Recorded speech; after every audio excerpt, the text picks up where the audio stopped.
can ride on out up to the morning, as long as we make the show. We can be the best, or we can be the worst, so we can be the best thing you ever heard. With the motor singing and the grandstands ringing, it's hard to put it all in words. But this is how we ride, this is how we do. Riding mud, sliding up higher in the groove. Don't give a damn about the cash we're spending. With the time we got, we choose to play it on the go, to stay out on the run.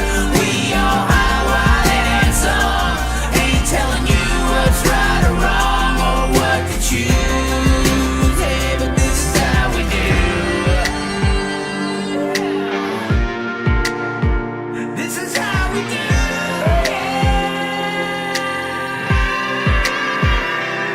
Out on the dirt ovals we play, life in the bright lights with no shade. So letting her go, letting her rip, letting her fly, tossing her in sideways, living the life, letting her ride, eyesight winning to die. Cross her up on the cushion, crossing the line, cause some drama and some bullshit they didn't like. And if they don't like the mood, then we're ready to fight. But this is how we ride, this is how we do.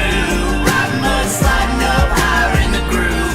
Don't give a damn about the cash we're spending. With the time we got, we choose to play it on the go, to stay out on the run.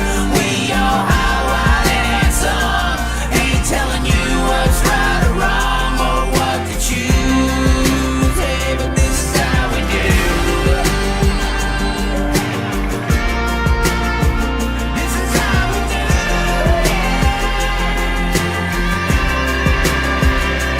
This is how we roll. This is how we do. It's not for everybody but the chosen few. And we pray, cause we know that they might not ever come back. But this is how we ride, this is how we do. Riding mud, sliding up higher in the groove. Don't give a damn about the cash we're spending. With the time we got, we choose to play it on the go, to stay out on the run. We all high, wild, and handsome. Ain't telling you what's right or wrong, or what to choose. Hey, but this is how we do. This is how we do.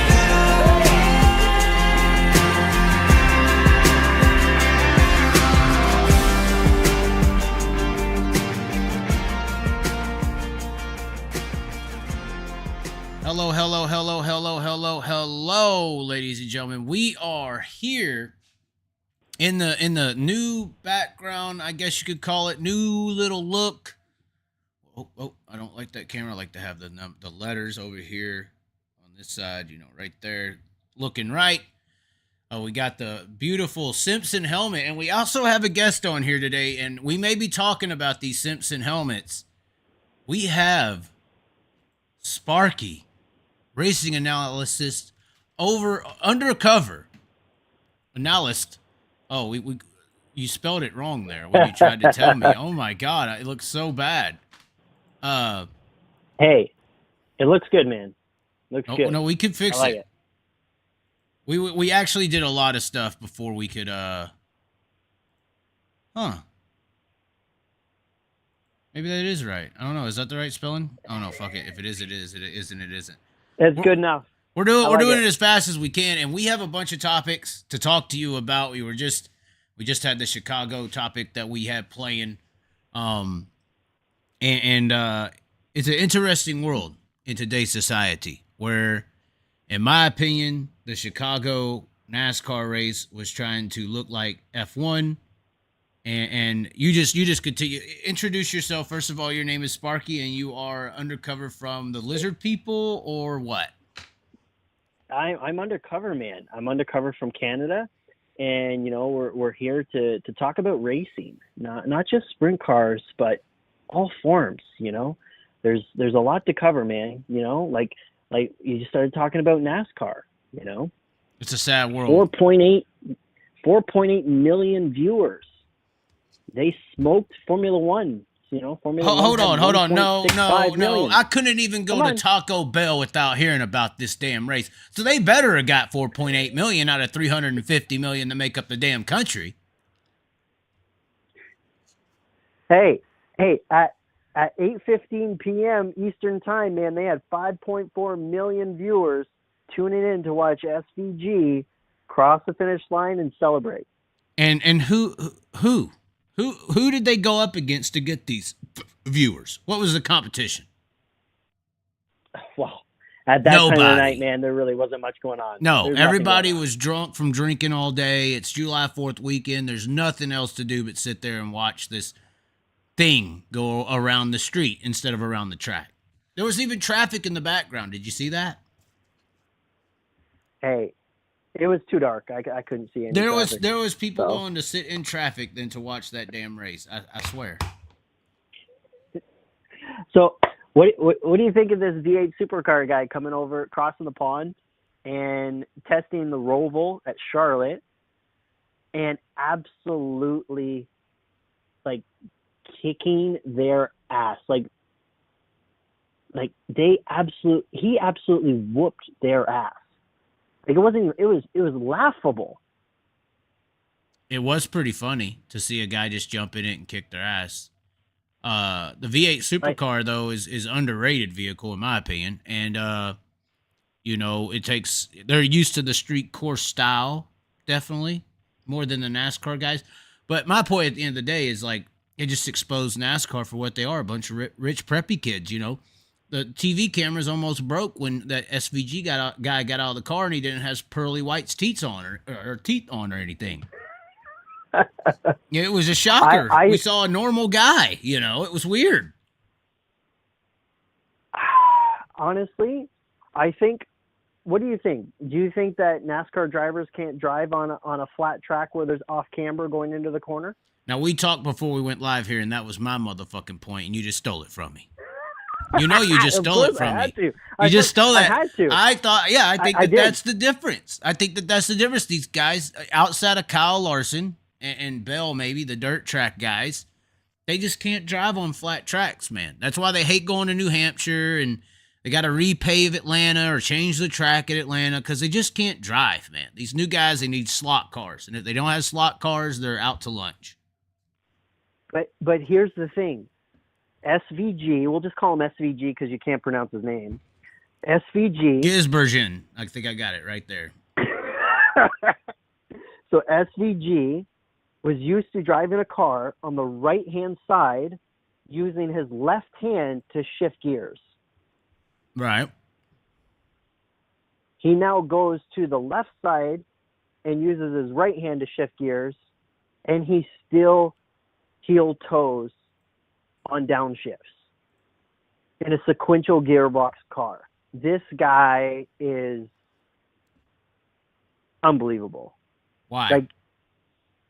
Why? Yeah, everybody used to heel toe. You're telling me he's the only guy? He was the only guy in the field that was heel towing, using the clutch to heel toe on downshifts, saving the transmission, saving the engine. Of course, he's gonna win, and he's the only one that has the balls to apply the gas 5 feet at the apex earlier than anybody else, and then also ride all the way to the wall. How is it possible, Chaz, that these guys, Kyle Larson can freaking run the wall at Eldora? How the hell can he not run half an inch off the wall in Chicago? Come on. How could he not? He's good. He's talented. Well, they have Chaz, here's my big issue. They have this data, telemetry, live timing. How could his crew chief not say, get your freaking foot on the throttle earlier in turn 5, turn 6, turn 8, turn 12? How? How could he not? So it seems like they had to say money. So what? He just had to radio back and say, I can't. Man. Right? He just had to radio back and say, I can't. Oh man, he was a second and a half a lap faster than these guys, Chaz. Yes. And why do you think? Why do you personally think that is?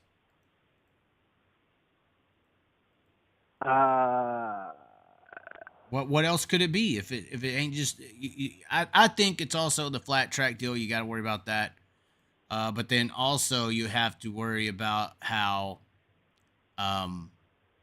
they're just not used to these cars. Like the old Cup cars, they used to toss them around a lot. They didn't have the grip that this car has, so they definitely weren't used to the. I don't think they were used to the actual ability to be able to get in the throttle early. Old Cup cars, you couldn't do that. You had Ron Fellows and them guys come in there, and the old Cup car used to be kind of a lazy car. The tires were a little different, not as wide. So you had to really work the car. You couldn't just jump back in the gas. I think he definitely had an advantage on being or having the knowledge to know on that type of vehicle you could get in the gas a little bit earlier. But you would still say, like, they've raced at Martinsville, they raced at all these short tracks. You'd think that they would know how to do that regardless. So there's really no excuse. There really just isn't. Yes, there really isn't an excuse, but there's one name that I come back to that really helps in making this a home run is Justin Marks. Okay. Justin Marks is a sports car driver. He knew that this was going to be like a rough track, like going to Sebring. He knew that this was going to require an expert.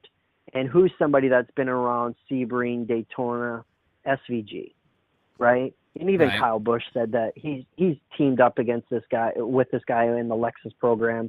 And he said this guy set the best time out of all 6 drivers or 8 drivers that they had under the Lexus program at Daytona.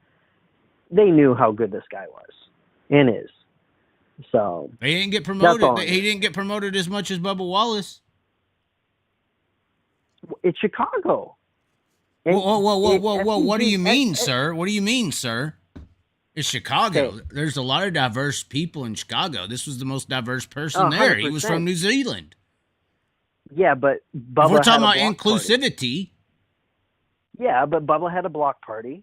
8,000 people showed up. SVG didn't have a block party. So, come on. What do you mean, come on? Let's hear it. Tell the truth. What, Bubba had a block party. Well, who let the street racers in the night before? Was that I'm Bubba not too? going there. What do you mean? Do you know? No. Come on. Do you know who did it? There was so many entryways into that facility, it wasn't even funny. How did they sell tickets for that event? I just don't get why people would pay. I heard the minimum amount was $350 for like to stand on the fence. It was a corporate event, man. That's all I'm going to say. It was corporate for corporate. Did you see all the sponsors on the car? U Chicago, Advent Health, right? eHealth. Right. It was all Chicago businesses. McDonald's had a big presence. Did Wendy's have a presence, or did they only have a presence into the barrier? Yeah, right. Yeah, that was a presence, I guess. The Baconator with Noah Gregson or whatever. Yeah, the Baconator ended up in the tire wall a couple times. He sure the hell did. Yeah. Looking in the comment section, said he's a better bull rider at his type of arena. They're talking about Larson. Somebody said if it wasn't picking up the throttle early, it was his braking going into the corners. He would outbrake everyone. That's why he could pass. That was blatantly obvious. Plus, I was watching from his in-car, which is something that the NASCAR app is pretty cool on. I want to give NASCAR a little props. You can go literally ride on like a GoPro of every single race car during the race in the NASCAR app. That's the only way I kind of got to watch Jonathan Davenport at Bristol. But continue. Agreed. I watch SVG's live. I watch SVG's video on YouTube for over half the race until a buddy of mine said SVG is going to win this race, and I said, you got to be fucking kidding me. And I was like, because I was watching his onboard, and right. then he passes Chase Elliott, and I'm like, I got to turn on the TV, and he wins the race, and I'm like, hell yeah, I'm for the underdog. Well, and right? He was an underdog, but logistically he shouldn't have been, right? Or he should have been. Is this an upset? Is this truly an upset? It is because we're so used to the Ron Fellows and the Boris Seds coming in on the old Cup car, right? Yeah. But because they're not in the Hendrick or the Penske ride, they're not going to get the result. True. Right? But Michael McDowell, it's a track perfect house car. example. But it is a Trackhouse car. Okay. Trackhouse is known for having Yes. one of the best teams, best cars, Chastain, all them. He had Darian Grubb as a crew chief. They weren't screwing around on this program. Right. I was really upset for Raikkonen. Didn't he debut it last year at Watkins Glen?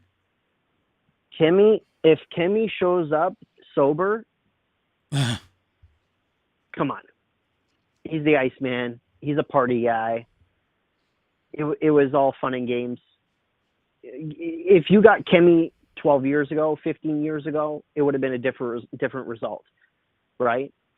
If you would have gotten today, if you would have got Michael McDowell 10 years ago or AJ Allmendinger 15 years ago, it would have been one hell of a three-car race today or yesterday. Okay. I don't know what day it is today, but that's what I'm saying. If we wanted SVG to get challenged, we needed AJ Allmendinger 5-10 years ago, and in a Trackhouse car. Nothing against colleague racing, but sorry, but your cars are not as fast as RCR Trackhouse cars. Sorry, they're just not. And then same with Michael McDowell. If you had Michael McDowell 10 years ago and in a Penske car, come on, it would have been an incredible 3-car battle for the win. That's all I'm going to say. Somebody said Australian V8 supercars are the big brother of this next-gen car. He literally had the ability to go ham without having to worry about spinning the tires. The race was a no contest. Somebody said. Well, yeah, that guy's correct. You know why, Chaz? Because this freaking because rear he tire is from and the New downforce Zealand and he is a sheep fucker. That's what the Australians told me.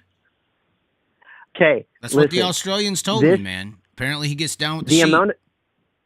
The amount of grip that this new Cup car makes, mechanical grip on top of downforce from the floor of the car, is ridiculous. This car should be 950 horsepower, and then, then SVG would have made it even. He probably would have lapped the field all the way up to Kyle Larson, but that's now, it. but hold on, doesn't this overall look bad though for NASCAR? Like, okay, they had one of their highest rated shows, but there is this. The prowess is like the NASCAR drivers are kind of the best NASCAR drivers that America has to offer. And Formula One is who I think they're battling in this. And Formula One's always calling America snobs and always has been anti-American in general. Formula One as an industry. So and then they have an international guy comes in and first try beats them on their biggest stage apparently that they've had all year, viewer count wise. That's not good for them. It makes them not look like the best. It makes the Formula One mantra has some truth to it. It looks like. This watching SVG wins makes me feel so bad for a guy like Brad Sweet. And, he didn't get a fair shake in NASCAR. Oh, God, no. It's not even funny. Brad Sweet is such a talent.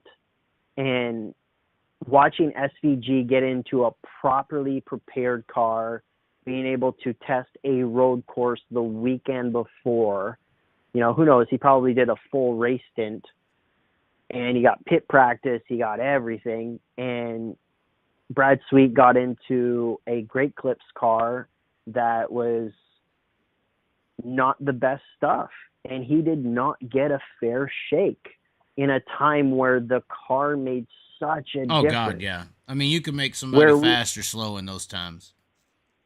Yeah, and look at Kyle Busch. When Kyle Busch came up, he was with Hendrick. And right. Do you think that he didn't lap the field in ARCA and do such an amazing job in the Busch Series? That's what Larson did. Like I said, they put Larson in the Ganassi car, and it was a joke for the first 6 years, technically. Yeah, that just shows you how much the cars can control the talent behind the wheel. I don't think that Kyle Larson changed because he said the N-word. He changed because he got into a Hendrick car out of a mid-pack Ganassi ride. That's what changed.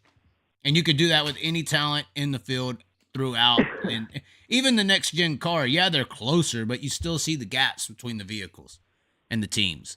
Well, let's just talk engines, right?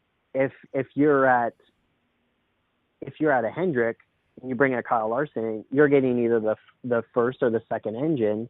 When you're at Ganassi, you're getting, you know, how many Hendrick cars are hand-me-downs. RCR? Yeah, or RCR. Well, not only are you getting potential, RCR is getting the best two engines, and then maybe Larson's getting the third or the fourth at that point, right? Which could be a difference of 5 to 10 horsepower. Right. And 5 to 10 horsepower over 500 miles is the difference of winning or blowing up. When you're against Jimmy Johnson and those boys, it's for sure the case. Somebody just said, did Steve Kinser get a fair shake in NASCAR? Absolutely, hell no. Worse shot than any driver in the history of NASCAR, period. They took him from a wing sprint car, did a experimental startup team with Kenny Bernstein, and threw him into the NASCAR Cup Series. They didn't give him a race in ARCA or anything that you see today. They didn't put him in K&N or an asphalt late model. World of Outlaw Sprint Car, NASCAR Cup Series with a developmental team, 7 races and you're out, and you suck. Yep. That's Steve Kinser's chance in NASCAR. But that was a smear campaign, in my opinion, to kill the king and to rise the name of one taking over the king role of sprint car racing and Jeff Gordon, who was rising at that same time. That was to make, if you can win in cup racing like Jeff Gordon, you can do everything that Steve Kinser could do in sprint cars. So. You know what? I agree with that. I agree with that statement. It was a smear campaign. Yeah, I would say it was not a fair shake, and it was a disrespect to Steve Kinser. I mean, and Steve Kinser did win an IROC race at the draft track against Dale Sr. Yes, he did. The man who could see the win got beat by the king of the wings. The fuck happened there, huh? Yeah, and Dale Earnhardt was the king of knocking off those fender flares so that he had better aero advantage at those super speedways. He was a cheating son of a bitch. Well, you know what? And he would respect that comment because he would say, at the end of the day, I'm the first one on the checkered flag. MFer, right? So. That's true. That's the difference. Somebody said David Gravel didn't really get a great shot either. Oh no, one race, right? One truck race, 10th or whatever, and then out. But he only got one race. He got 2 races. He got an ARCA race and a truck race, right? No, he got one ARCA race that he got crashed in, and then he finished in top 10 in his first truck race. Without even trying because he was more worried about crashing the damn truck. And this was during COVID, so they had no practice. He had no practice. So jumped in the car, qualified, and raced. That's almost as impressive as SVG, to be honest, if you think about it. Honestly, I was so proud of Gravel on that deal because he was truck number 4 or number 5, and he was getting the 5th best motor on that deal. And don't get me wrong, I'm not gonna kick Chevrolet in the teeth because Chevrolet helped out Gravel a lot on that deal. So did Jeff Gordon. I know that you probably have some different views. Me and David talked about all the stuff he did in the hotel room to get that. Keep going. Oh, come on. So I would say that Gravel did one hell of a job in the 2 starts that he had. Unfortunately, is it the second start or the third start? Did he only get two truck starts? I thought it was just one. No, he finished top 10 in one, and then the other one he crashed. I think pretty early in the race, and then he didn't have another one. So basically, it went from guaranteed 6 races down to 4 races, and then he only got 2, I believe, from my understanding. And you know what? Probably is the biggest irk of it all is if he didn't miss that one race, I think that he may have been a lot closer to Brad Sweet in that second championship or the third one that he won? Second championship that he won, right? Not sure really. Because the one that he missed was who subbed for him. No, he missed 2 races. He missed 2 races, I believe. All right, we got it up on the web page right now for his actual stats. He did ARCA at Daytona, finished 12th, and then he raced at Michigan. 20. This is all 2020, so COVID year. Correct. 10th at Michigan, and then later that year, 35th at Kansas. Because he crashed. He crashed at Kansas. Correct. So yeah. So he was guaranteed six starts, and then it went down to 4, and then it went down to those 2. So, I think Gravel's made one hell of a career decision not to pursue trucks or a NASCAR career, because I think we can agree at Houston High Banks it kind of paid off tenfold. Oh yeah. Well, and then the millions coming up. There's only so many races that NASCAR guys race for $1 million. So here's the 3? thing. So Gravel's 4 points back on Brad Sweet. Would you not say that these two guys are going to probably win maybe 15, 16 races each this year? Because these guys are on a roll. Like, You're it's talking a about 3-horse Gravel? race.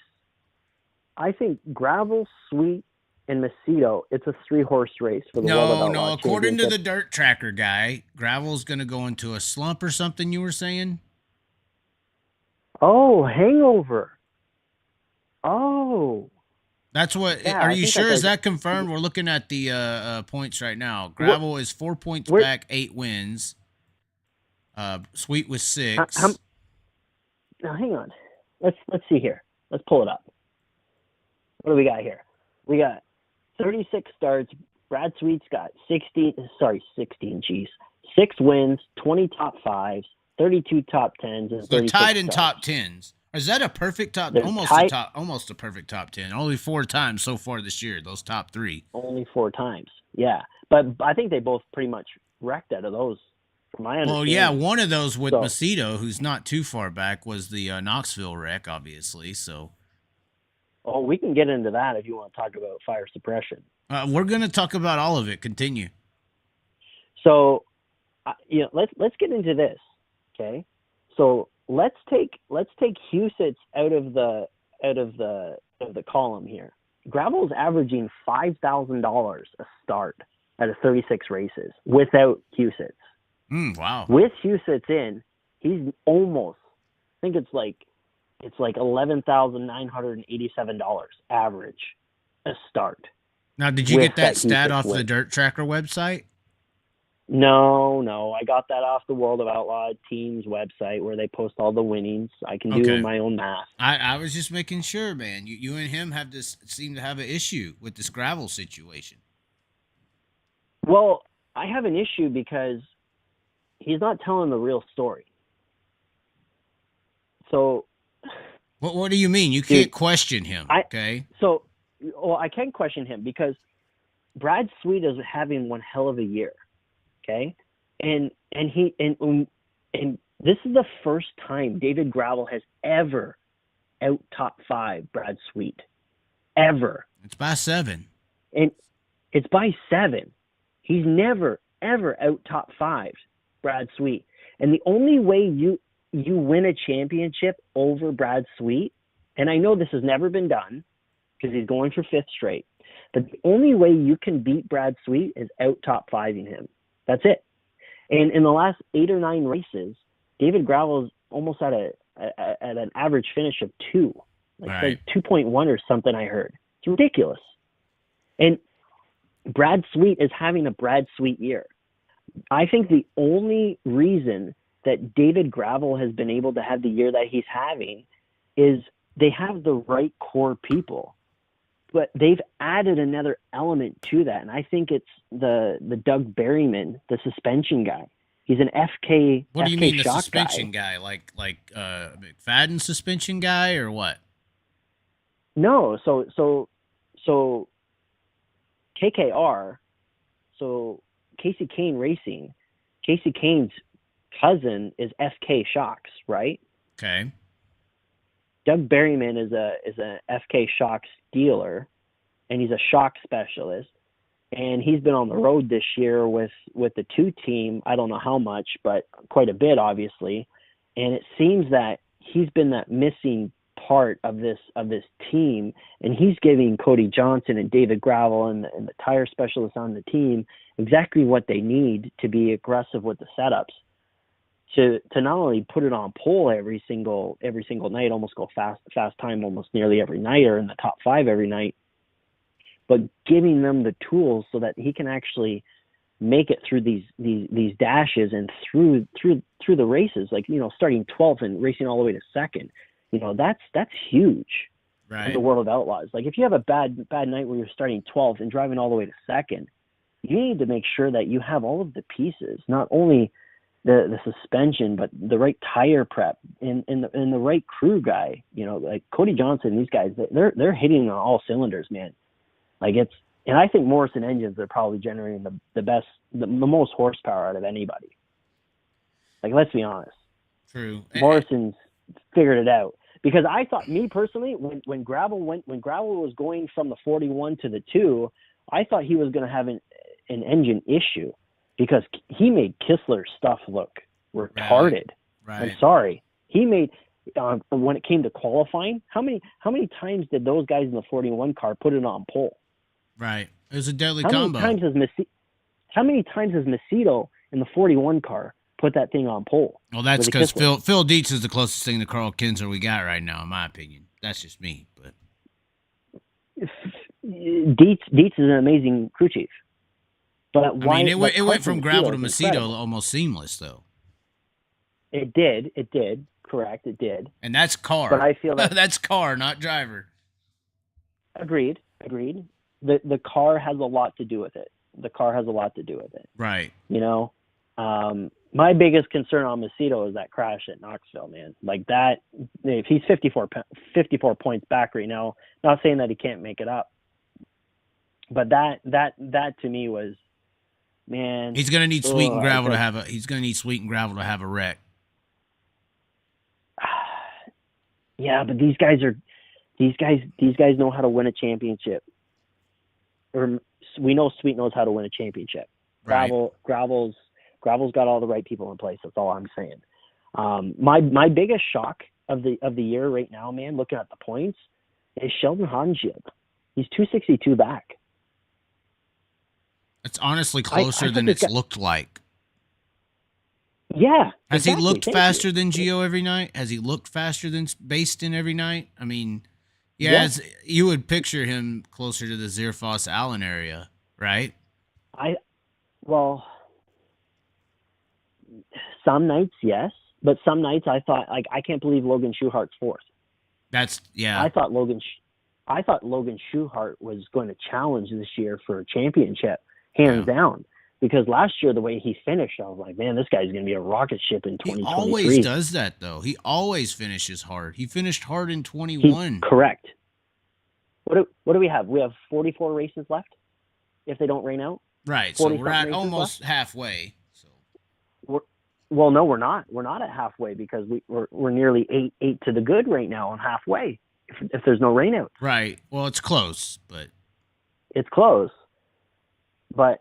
You know, like I said, my biggest shocks this year is Donnie Schatz. I thought Donnie was going to be a little bit closer than what he is right now, but 262 for Donnie Schatz at nearly the halfway point is not a no-go. You and I both know that Donnie Schatz, when he gets hot, he could rile off 4 or 5. I mean, I agree, but we ain't seen him get hot ever since he's went to this Ford program, man. It ain't ever went hot. But it just hasn't. But what's coming up in 9 days? Right, Kings Row and all that stuff, and obviously Eldora Million. He'll go to well, that's not a points race. We're talking about points, but I know that. But Eldora Million, you don't think that's going to move somebody like Donnie Schatz to get up on the wheel a little bit more? It should. I mean, bring out whatever motor you had at Knoxville. I mean, yeah. Yeah. You don't think that Ford Performance is going to put even more into Donnie Schatz's engine program to make sure that he gets pole position or is on pole for the feature? I mean, I've heard rumors that he's a crash dummy for Ford Performance most of the time. Oh man, I've heard rumors. Do we need to invite Mark Rushbrook on the phone? Why? The head of Ford Performance. Why? What do we need to do? I've just heard that they'll have some stuff going great, and then all of a sudden it'll be here, do this now. Donnie Schatz is a legend. You don't MF. You shouldn't. You shouldn't. A legend. You shouldn't. No. You want to talk about MFing? You really want to talk about MFing? Let's hear it. What do you think? What do you think TRD is doing to Buddy Kofoid? They are keeping him on a NASCAR leash with a carrot? Ooh. It really sucks when it's just a leash and no carrot. Right. So from what I understand, there is zero, big fat 0.000 opportunity for Buddy Kofoid to go to NASCAR. They are hanging him out to dry. Really? So are they just going to... There's no opportunity whatsoever for Buddy Kofoid in NASCAR. They don't have anything for him. So you know, another guy that I think could have been one of the hot guys right up here in this top 5, top 4 would have been James McFadden with how hot he's been until that suspension deal happened. He wasn't doing too bad. And then all of a sudden, I'm going to say this right now, and maybe some people may get offended, but to me it looked like this last week at Cedar Lake, they all of a sudden gave Buddy Kofoid option A or option 1 on vehicle. That's what it looked like to me. Because all of a sudden, at a James McFadden-style track, he was mid-pack, and the other car was up front. It looked like they went and gave McFadden the 1B stuff.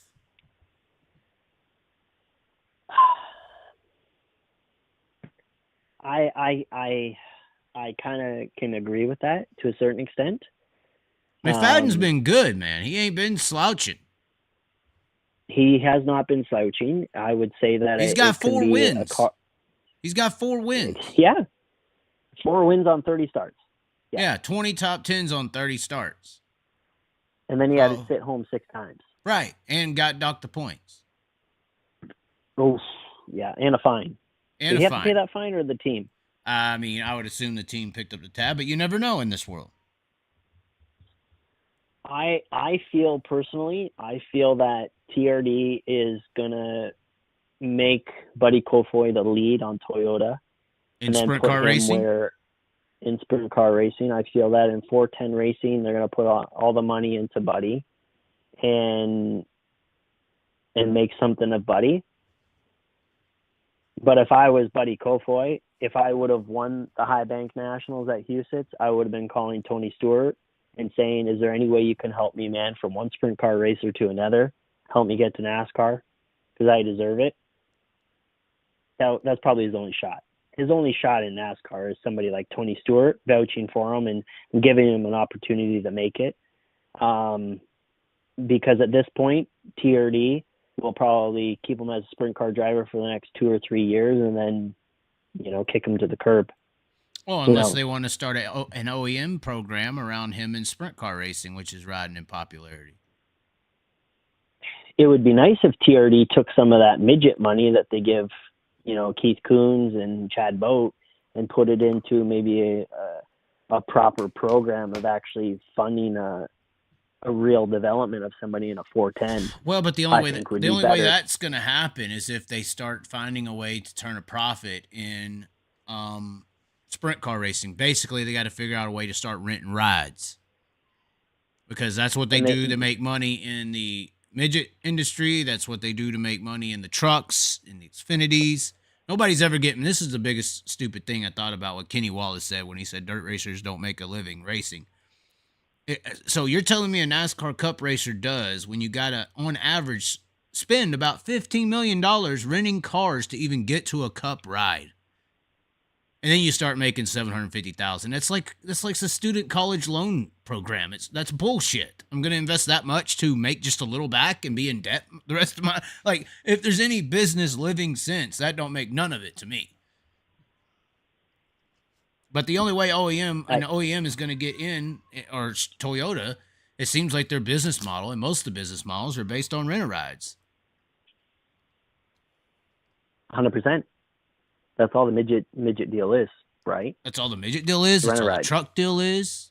ARCA deal is. Nobody's getting put in any race cars. They're buying their way there. The only way that NASCAR is going to get top talent is if they go to a franchise system where the teams are going to make $30 million a year from NASCAR guaranteed.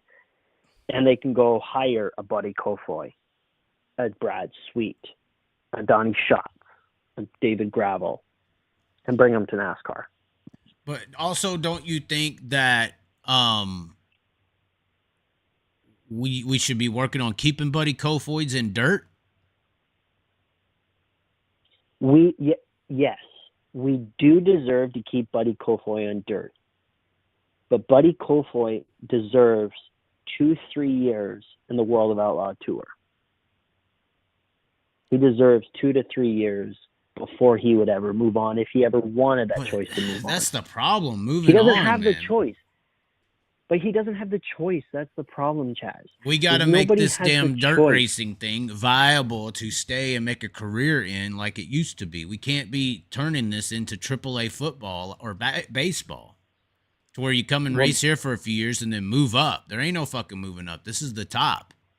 That's the mentality that this has to be pushed in. The only way that this is going to happen is if, Buddy Kofoid can, make 10% on all of his fans subscribing to Dirt Vision, 10%, subscribing to Flow, to wherever he's going to go race. So he actually makes money on the streaming. None of the drivers, if the drivers don't make any money on the streaming, like what all of the NASCAR teams are complaining about with regards to all of the revenue that NASCAR is making. That they give to the tracks the same and exact thing. Yeah, one place owns all the tracks, but the broadcast revenue goes to the tracks. Here's what I want. Why don't we get Dirt Tracker to do a tally of, so World of Outlaws makes $20 million a year between streaming and all of their sanctioning. Sure, they have staff that they got to pay, this and that. Let's call it $12.5 million left over. Where's that $12.5 million going to the World of Outlaws sprint cars and $12.5 million going to the K-Slate models? It's a business. Where's the rest of that money going? They're pocketing. I know it's a business. Rich get richer. Well, yeah, rich get richer, 100%. We could make it like monster trucks, where everybody just gets paid the same amount to come to a race and just award trophies. Well, and that's boring, right? The crowd don't know any better. They still race like it's a race. Well, that's just like Kyle Larson showing up for for appearance money, or Tony Stewart showing up for appearance money. Same deal, right? Right. But I mean, I know what you're saying. You're saying I'm being sarcastic. Like you're saying they ain't coming up off their money, basically. And they're only getting people to tune in to Dirt Vision or Flow because of the stars of the drivers of the cars, and those guys ain't getting nothing but a bonus money or a travel check, apparently, or something. Apparently, all the bonus money and travel money and all that, all this special reward system bull crap is through the streaming revenue. That's what they're saying. But why can't they repurpose Houston, for example, or Knoxville Nationals, for example, package it up into a 1-hour show and put it on TV? Why can't they even do that for now? They tried to. Didn't they just do that CBS deal, Day of Dirt or whatever? I'm not saying live. But I'm not saying live. It wasn't live. It was like a production. It happened like a month ago. Seriously. They did do that. Really? Yeah. In a weird way, they actually said what you just said, almost word for word, or did what you said almost word for word. Yeah. It's like a 1-hour highlight of, they did Volusia. Volusia. Yes. So you mean a race that happened in February? I know, right? I know, right? Where they could see the drivers speaking during their winning interview, and they could see their breath in Florida. Come on. Right. Somebody says we have animosity for Dirt Tracker. Dirt Tracker? Yeah, we have animosity, or at least the guy said, I'm feeling animosity from Chaz concerning the Dirt Tracker guy. What did I say? Can we talk shit about anybody? All you did was say that he was wrong on his gravel prediction deal. Oh, yeah. He said Gravel's going to have a hangover. Gravel's winning. Hey, buddy, you listening? Gravel hangover? Gravel's winning on average a night is almost $12,000. Okay? So if you really want me to be precise, it's 11,800 something a night. Okay? Over 36 races. Okay? Without Husets, that works out to $5,171 a night. Brad Sweet, $4,300 a night. Okay. Carson Macedo, $3,763 per night. That's it, though? Period. That's not a That's lot. just for the car. Yeah, that's not enough. That's not enough. Your best drivers in the sport are averaging $4,000 a night, basically. Yeah. I bet Donnie's is. That's I not bet for the Donnie's driver. or I bet Sheldon's is like what, 1,200, you know, or something, 2,000. I'm not even gonna go to Donnie, and I'm not even gonna go to Sheldon, because honestly I feel Sheldon. Who is the mechanic that always helped in the work area? Who is that? That guy? Who is That guy's boy? not around. The one with the hair anymore. Since he's left, I feel that there's been a change. Oh, you're talking about Drew is his name. Drew, yeah, Drew. I feel that since Drew has left, I feel that love and that intensity is just not there right now. That's all I'm saying. I feel that where is Sheldon banging the cushion at every single race? I feel that it's like a 50-50 now. He did okay at Cedar Lake. Okay. Okay, but Chaz, when he would start 24th, he would ride the top all the way to the win. And it's like, holy shit, Sheldon is freaking on the lip. And then you have like Gravel finishing second or Brad Sweet finishing second or third, and they're like, dude, I wasn't willing to risk it like Sheldon was. I'm not seeing that from him anymore. What's going on? He's my boy. He's the NOS guy. What's going on? What do you think? Come on, boys. I don't know. Is it drive after winning the Houston still? I mean, is it just fun? Or maybe the road life's getting to him? Dude, living on the road is not easy. Let's be honest, Chaz. He's been on the road 36 races, right? Like, that's not easy, right? Oh no. You know, who knows how much time he's able to spend at home, you know? And it's hard for these guys to make money, right? Like, they're probably only making money on merchandise, right? Like, let's be honest. These guys are busting their ass day in and day out. Up the road, Walmart down the parking road. Lots, showering, you know, at truck stops. Yeah, I've been there. It's not easy, and it sucks. These guys are locked into a crappy contract by the World of Outlaws. If they don't do all of these races, they lose out on the guaranteed money. That's not fair. Somebody just said Sheldon camps, not flies around like Sweet, Gravel, Macedo, and Shots. So, no, I disagree with that. I don't know. He's one hell of a driver. Well, no, they're saying he camps around. He doesn't fly. Like Sweet and those guys, after the race is over, they pack up and fly home type guy, whereas Sheldon, apparently, they're saying is just on the road in the bus all the time. I know I've seen Sheldon doing that. Logan Schuhart's a bus guy. Spencer Baston seems to be a bus guy as well. That's what they're saying, that he doesn't just fly home. So if these guys want Logan Schuchart and Sheldon to be fly home guys, buy more merch and they'll fly home. Right. But until then, they're on the road. That's it. Also, we got a comment. 80 times 4,000 is 320,000 a year. That isn't enough. That sounds like Brian Carter in here right now. Yeah, but when you don't win, you're probably making what, 35-40% if you're lucky. Right. So cut that 320 in half. Right. So here's the thing: if you want to win, your car might be generous and give you 50% or 60% if he really loves you. Right. And that's the best car on the track, 4,000. You know. Yeah. And do you think these guys are going to make 50% every single time they buckle in the race car? Hell no. Right. And one guy just made a good point. Sheldon sells the merchandise more than anyone. That's where he's making the money, which that's more than likely true. But you know what? All the power to him, guys.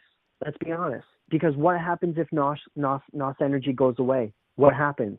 Is he not the number one guy anymore? Right.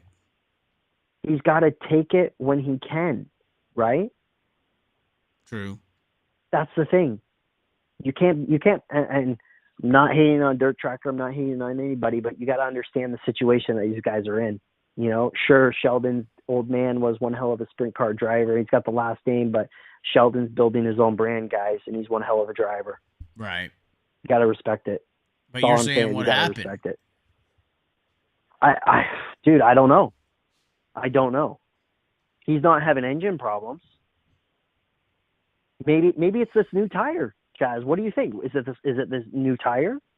That Right. the reason why the top three are breaking away so quickly is because they've been able to figure out with their teams how to get this tire to work. Let's be honest. Right. What's the reason? More money discussions down here. How much does Napa give KKR? All Ball give JJR. Dirt Tracker mentioned that Sheldon got a pay increase from Ricky this year. A bunch of people saying stuff like that. On his thoughts on Haley Deegan. Obviously, if David Gravel had Haley Deegan's opportunities, he'd probably be a cup racer. But well, here's the one thing that we know about David Gravel. If he hopped in a cup car, he has probably a better chance more than anybody to put on pole position. Right. But Haley because he's the Deegan pole is man just in the world of pathetic. outlaws. Yeah. Haley Deegan. We shouldn't Haley even talk Deegan. about Haley Deegan. I mean, Or talk are we about. gonna go there? I mean, gonna I go think there, she's. Chaz? I think she's better than Danica Patrick ever was. Ooh, I definitely. I want to think hear that. the comments on that one. Let's hear the comments Haley on that Deegan. one. I want to hear the Haley comments on that Deegan one. is one of the best female racers that NASCAR's seen. Can I tell you that Danica Patrick could actually win a go-kart race where Yeah, she Haley was a world Deegan champion. I wouldn't call her a world champion. I thought Danica Patrick won one of the world championship meets. Maybe are you talking about WKA? Yeah. World Karting Association, which is based in the East Coast of America. Yes. Yeah, I wouldn't call that a. She outran it's just like a name. Jamie McMurray and a bunch of those guys when they were racing karts. No, come on, Yeah. man. We got to you you want to do another chat? Let's do some research on that. I'm not touching that one with a 10-foot pole, man, because I know from what I understand from friends who raced against her and dated her in go-karting, no way. Not even close. Somebody said Deegan wins at Millbridge. You mean flips? I mean, she apparently wins. That's what somebody said. Tell them to post the results. Post a link for the results, Chaz. We got to look that up because I want to see a picture in victory lane of Haley Deegan against who? Brent Cruz. Did she race against Brent Cruz? Because if Brent Cruz wasn't in the race, it wasn't a race. Well, Brent Cruz is in the race. It don't count. Somebody said Gravel can't and has not won a race outside of a top 4 starting spot. Look it up. Gravel can't pass is what they're saying. Although he went from 12th to 2nd last week at USAC, I believe. One of the nights.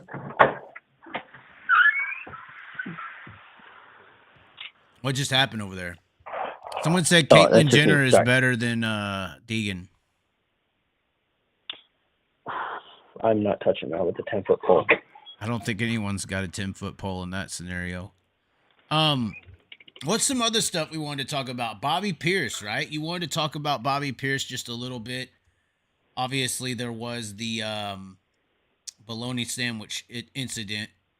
And they call him the smooth operator. And I've been a Bobby Pierce defender over the years.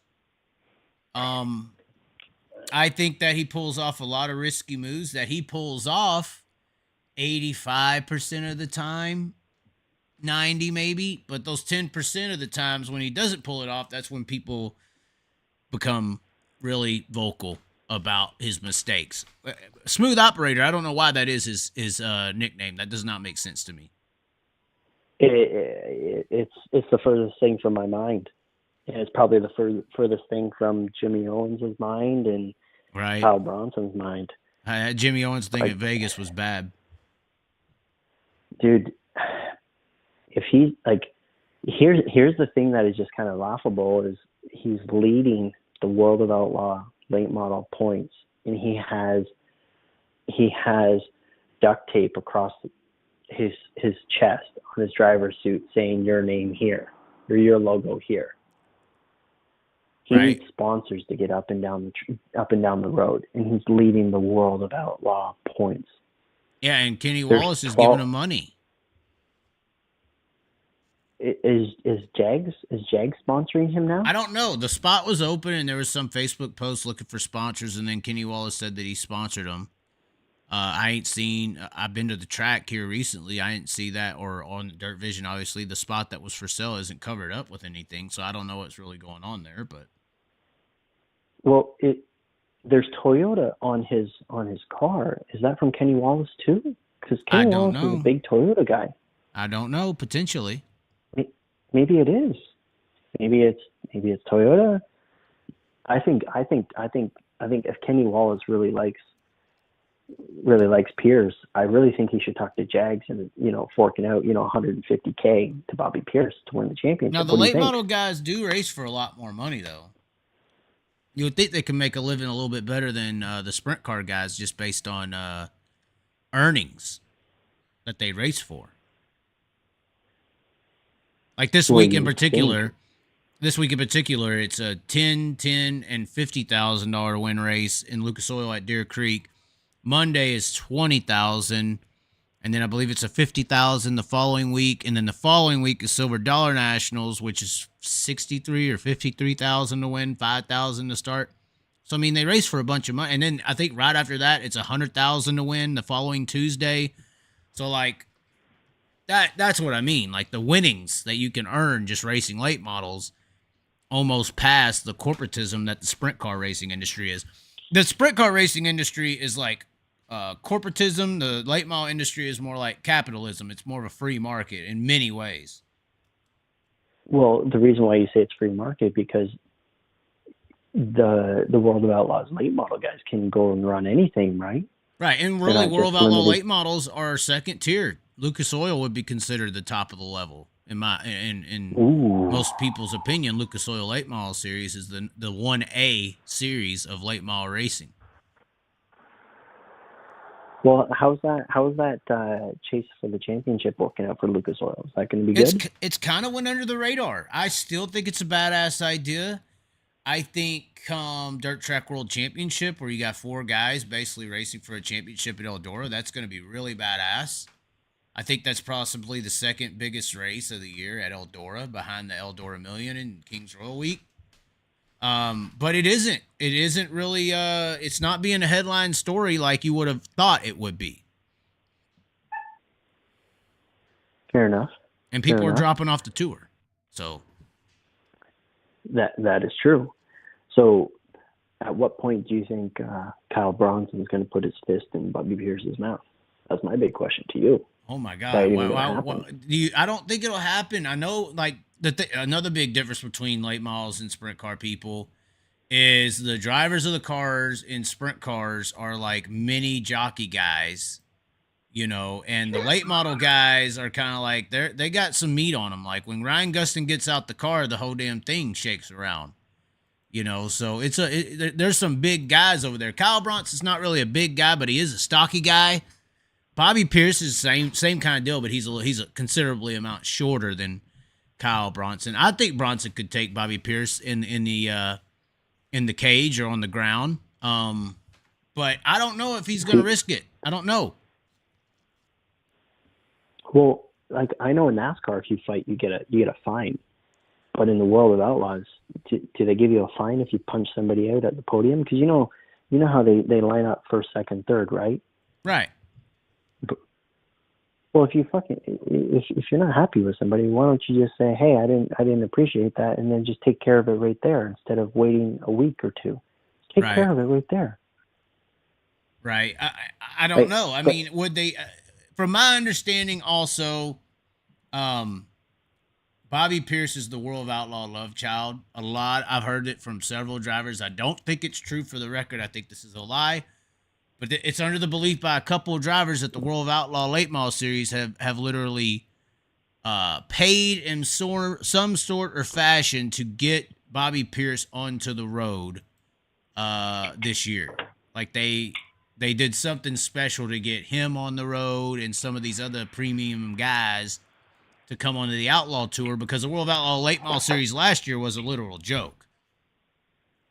There was not too many drivers on board. There wasn't too many premier drivers on the Outlaw Late Model Tour last year. And this year it really ramped up. Last year was an embarrassment, Chaz. Right. It was bad. Right. And so a lot of people believe that the Outlaws went out and incentivized the Bobby Pierces of the world to jump on the tour, the Chris Maddens to come back, the Brandon Shepherds to come back, the Bronsons to jump on board, that they incentivized these guys to actually come back onto the tour. The reason why I agree about the whole incentivizing was because I was shocked to see Kyle Bronson jump on the World of Outlaw Tour. Right. I was shocked. And I heard somebody's in the chat right now talking about they can't believe that I said the World of Outlaw Late Models is a 1B to the 1A of Lucas Oil. Let me just read you the points of Lucas Oil. Right now, I think we could all agree that Ricky Thornton Jr. is probably the best late model driver in the country. How many people are full time in World of Outlaw right now? It looks like the red is the full timers on the screen we got up right here. So it's 1, 2, 3, 4, 5. Although Jimmy Owens quit, so today apparently, or one of these last few days. How was the guy that had one start full timer? I don't know. These red names here are misleading, because Max Blair and Boom Briggs haven't been there. They weren't there this last weekend. Peyton Freeman wasn't there this last weekend, so it's kind of hard to tell who all is. But Bobby Pierce, Chris Madden, Ryan Gustin, Nick Hoffman, they are. Kyle Bronson, Brandon Shepard, Brian Shirley, yes. English, Chaz, Clanton, Gundaker. Go ahead. For the sake of this argument, we're only going to count those that have 20 starts. Who's got 20 starts? Brent Larson, Gordy Gundaker, Herb. Although his name isn't guys. Lit, I don't know why. 11 guys. Yeah, about 11. Yeah, and then on the Lucas side, it's probably not the same. Here, we'll be generous. We'll be generous and add Clanton, who's only got 19, so that's 12. Right. Well, Lucas Oil ain't got full timers either. Then, if you're gonna say that, they barely got about the same. Looking at their feature starts, go ahead. But look at Ricky Thornton Jr. He's friggin' 245 points. He's got 12 wins. He's absolutely destroyed these guys this year. Yeah, but it's gonna switch. It's going to reset here soon. Trying to see when exactly. It's not very easy to see when they're going to reset. You'd think they'd have a. Hold on, let's see on their schedule or events. So look at that. Ricky Thornton Jr. only has 27 starts. So he right. I saw that. Yeah, I saw that. The next cutoff, I believe, is the Diamond Nationals, July 15th, I believe. Lucas Oil? Yeah. But just their points, their drivers and their points, even right now, I'm going to say is elite in comparison to the World of Outlaw Late Models, personally. Well, just look at the names. Right. You got Ricky Thornton, Hudson O'Neill, Brandon Overton, Tim McCready, Moran, Davenport, Max Blair. Although I guess Wilson, Blair's playing both sides. You know what? I'm not gonna be rude, and I don't mean this as a dig, but I do prefer to watch a Lucas Oil feature over a World of Outlaws feature. Oh yeah. I watch both, but I do prefer, because maybe it's because, Ricky Thornton Jr. is having one hell of a year, and he's won almost half the races. He's won a third of the races, right? He's won the premier events. That's the deal with late model races, is you don't really keep up with the series, keep up with the events. Correct. So I think that's also why the Lucas Oil Series did that chase for the championship, is because they're trying to make a late model championship matter. It hasn't. Nobody really cares. Correct. They care about winning World 100s and Fairberries and all this shit. True. Yeah, and that's an issue, right? At the end of the day, that's an issue. It's, you want these guys to commit and run for a championship. That's the big thing. So somebody said Ruben Morales is terrible as an announcer. Oh my. Oh my. We're going to have the Ruben discussion. We're going to have the Ruben discussion. You want to go on a rant for 5 minutes? I don't want to go on a rant because I really like Ruben. I think he can announce exceptionally well. I unfortunately think, this is just my opinion, that he doesn't really have the voice to be an announcer. It just doesn't hit to me like an announcer. And that's not because this, that, or the other. It's just some people can announce, but they don't have the voice to announce. You know, some people can sing music and hit all the notes, but their voice isn't exquisite compared to others, you know? But that's just my opinion. He's not like a NASCAR analyst that actually calls a crappy race. Let's be honest. No. He's not terrible. He's just unique. He's different. Well, I actually enjoy his voice. I don't mind it. There are way worse, like the PA weekly announcers in Williams Grove. There's way worse. Ooh. There's other guys. There's plenty of other guys that are bad announcers. Like this is nitpicking for real. Yeah. But that would be nitpicking. Yeah. At the end, what's nitpicking? Well, like calling those guys out. What? PA? Well, no, PA is kind of bad. I will. Lincoln is horrible. Horrible. Williams Grove is not bad, but I could see why so many people complain. If we're comparing Ruben to those guys, then there's no competition. You know, I'm comparing Ruben to like Rick Eshelman and, you know, James Essex and Johnny Gibson, and I'm comparing them to the elites. I'm not saying that he's not better than 90% of the entity. It's just when you're on that outlaw label or Lucas Oil label, that's against the Gibsons, the Essex, and it's hard to fill Eshelman's shoes, man. How he went away. It's impossible. How he went away and the legendary voice and the cadence, it's hard to replace that as well. You know what? I got to say, Rick was one of the reasons why I bought a Dirt Vision subscription yearly. He was one of the greatest voices I ever heard call a race. So, yeah. Somebody just said, what about Blake Anderson? Blake Anderson, another one that's top tier, you know. Is he going to take over for Johnny Gibson when Johnny Gibson quits? I don't know. Well, are you guys so to the guy who just submitted that question, are you guys seeing Johnny Gibson starting to slip? I don't think Johnny Gibson is slipping at all. No? No. Or do you think that we're 36 races in and we're starting to see the wear and tear on 36 races so far? What do you mean? I thought he announced fine at Cedar Lake, or did you start hearing some crackling? I started hearing some crackling at Huset's, but again, he had a few long nights at Huset's, right? So I don't know. I love Johnny Gibson. I think he's one. My wife doesn't like him because she hears his voice in the background when I'm watching World of Outlaws, and she thinks it's terrible. But I love it. It's one of the reasons why I love to tune in. Right. Right. It's an icon. It's just Johnny Gibson's voice is the World of Outlaws just as much as the World of Outlaws is the World of Outlaws. Who's Gio's brother again? Who's Gio's brother?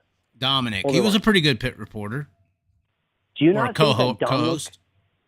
Do you not think that Dominic would be really good with Johnny Gibson? I think that dirt racing needs to slowly shift over into that presentation of play-by-play and color.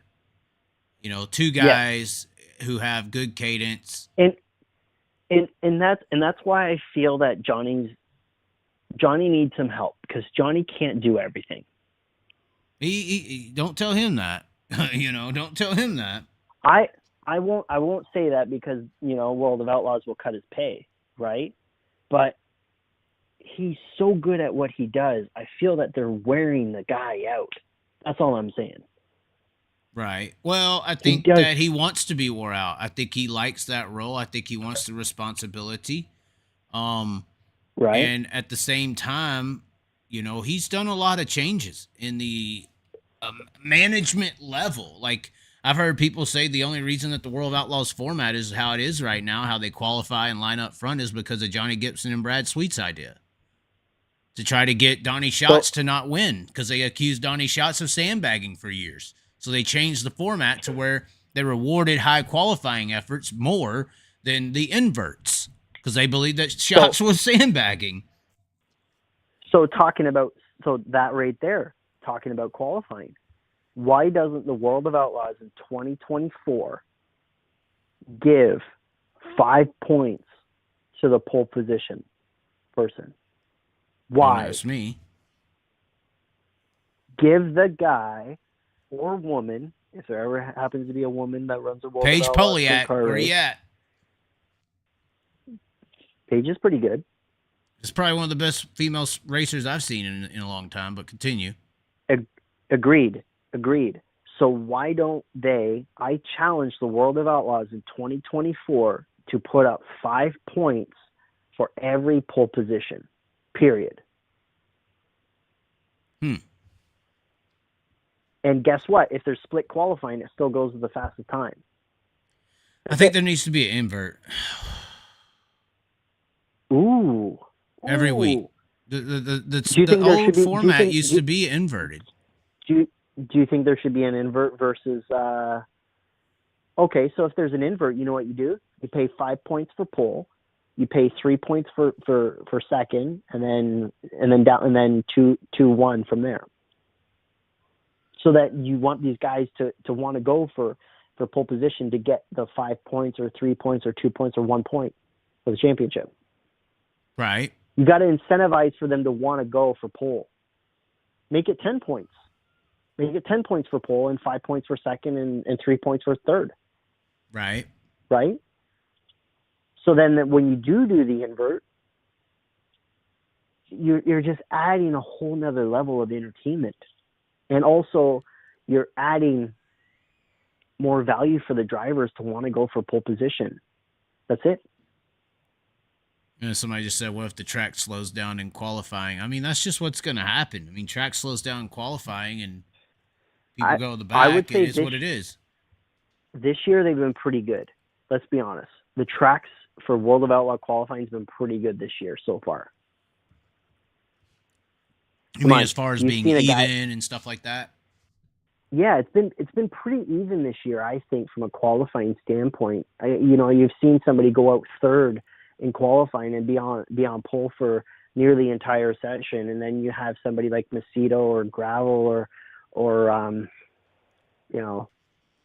Donnie can't qualify anymore, unfortunately, but you see some of these guys just go to the top of the board, and it's like, because they went instead of riding the cushion, they went down to the bottom and found all the moisture, and then just boom, rocketed to the top of the charts. Yeah. Now, we did have the invert at Huset's. Somebody just said my favorite race of the year was I-55. My favorite race of the year, to be honest, at least seemed to be very, very racy, was this last week at Cedar Lake, man. They didn't have no inverts, but they had a racy track, and I'm sorry. Huset's, I mean, it's a great facility. It's a great, everything is right, but to me, the dirt, something's just wrong. I mean, something's just wrong to me. It doesn't. A great racetrack for sprint cars is one that goes slick and widens out, and for some reason the dirt surface at Houston just can't do that. It doesn't get slick. It goes slick and rubbers down almost instantly. And even though they had that invert, it didn't. It never got really racy. The pass for the lead was a motor blowing up. That's what happened.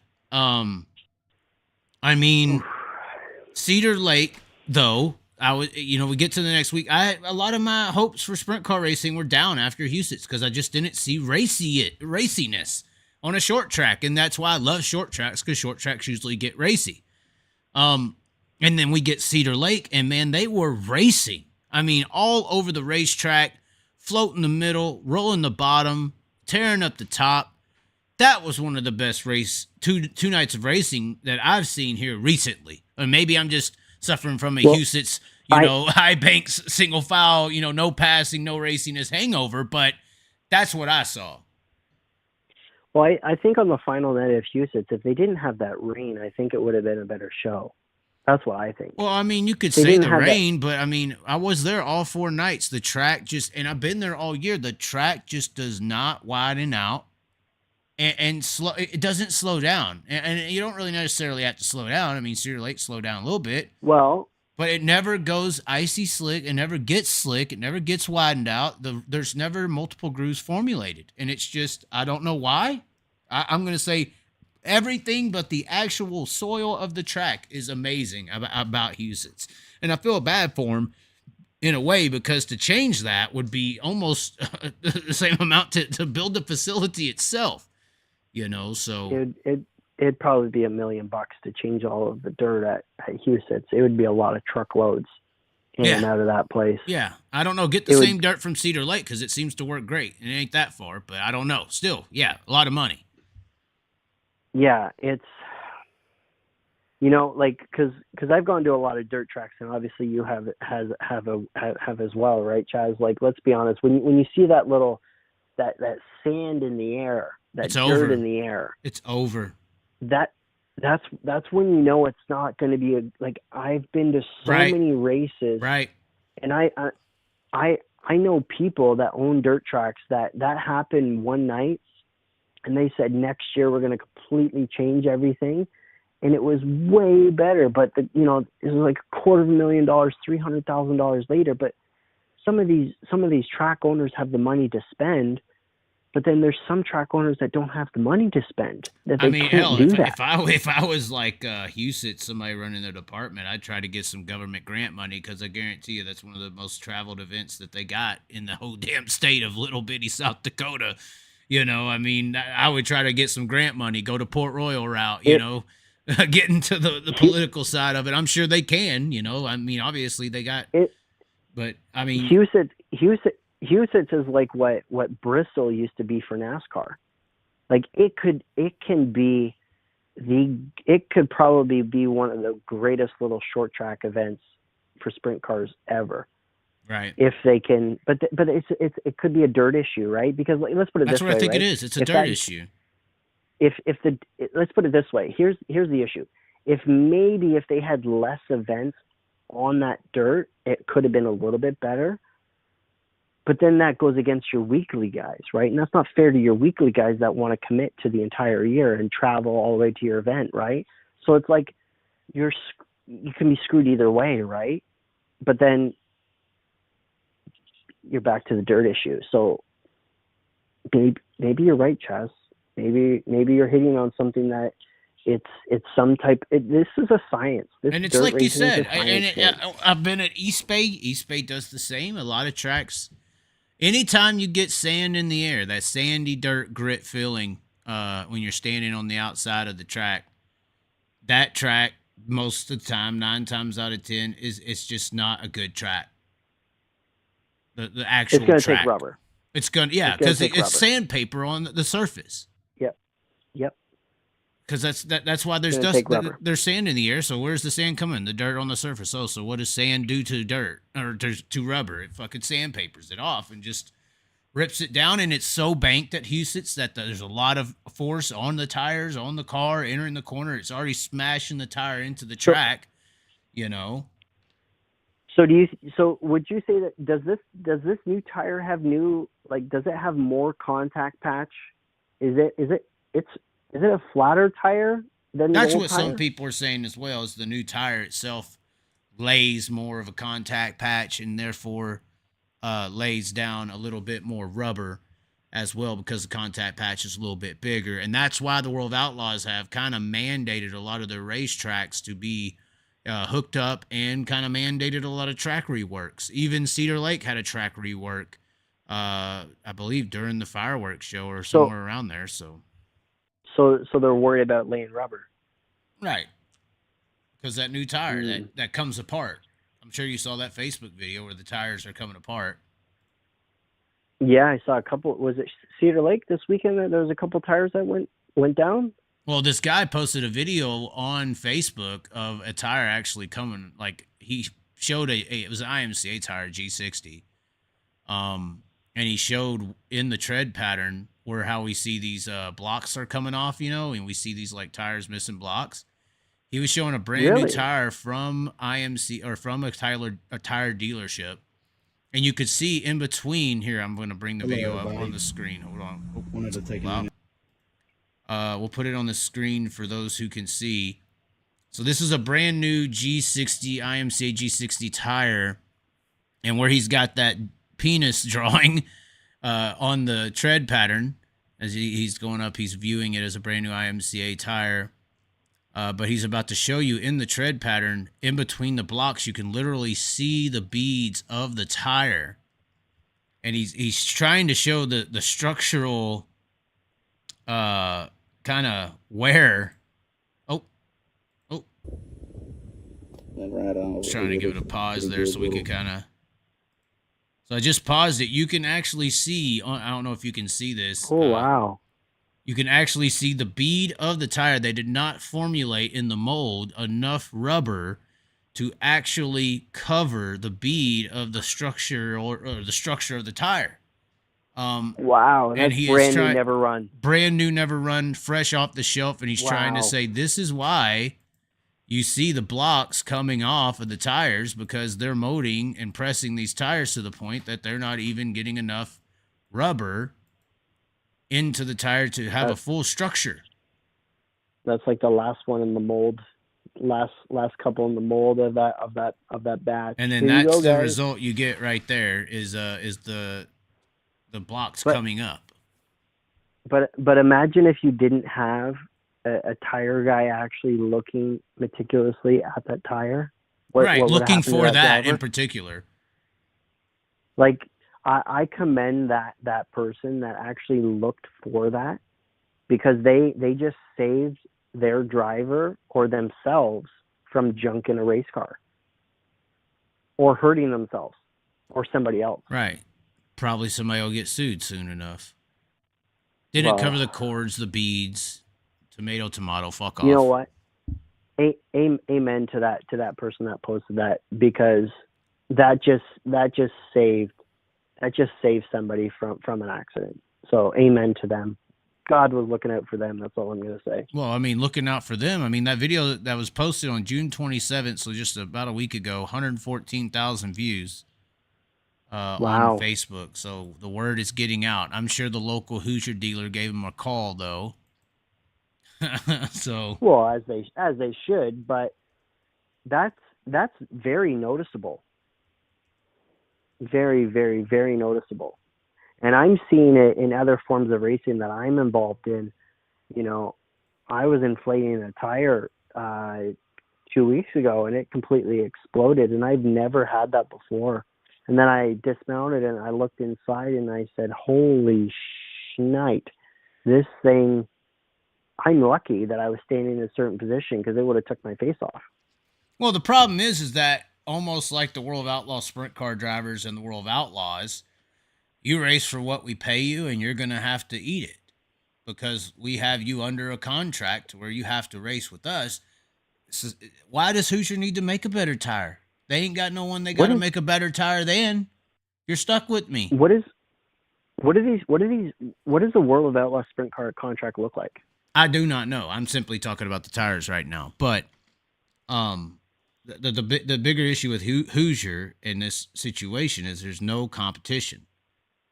There's no one they have to outdo. Just like the World of Outlaws, they only have to pay $10,000 as a minimum because there's no one that they are competing to keep the drivers from.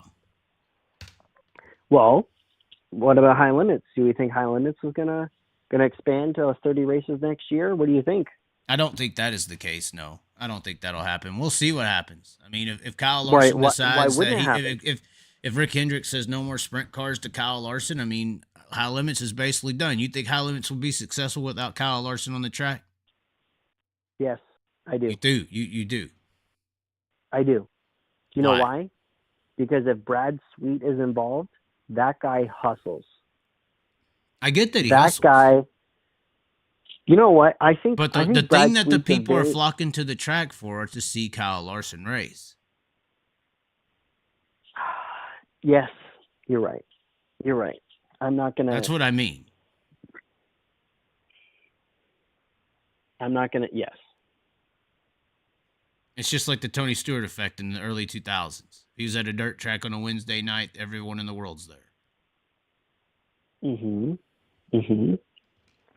But why don't we have stars? more?